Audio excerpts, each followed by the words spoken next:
And nutrition's, huge as far as performance effect for these student athletes. Sudan Dewan was a tennis player of ours 35 years ago when we had the vision of building new tennis courts here. We went out and solicited donations to help make that possible. And Sudan and his family stepped up almost immediately with a significant donation to help build the tennis courts.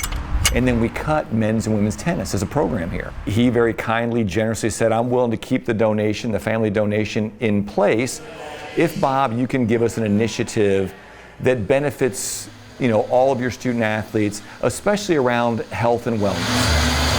And so we've been talking for years about doing a fueling station attached to our strength conditioning room at the Pavilion, where our student athletes that are done lifting can get a post-workout shake, a protein shake, a snack of some sort. And so out of that idea was born the Dewan Family Fueling Station. It's been awesome. Our athletes, they're so appreciative of what we're able to provide them.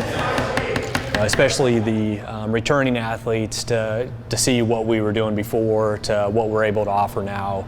They've been just really, really appreciative.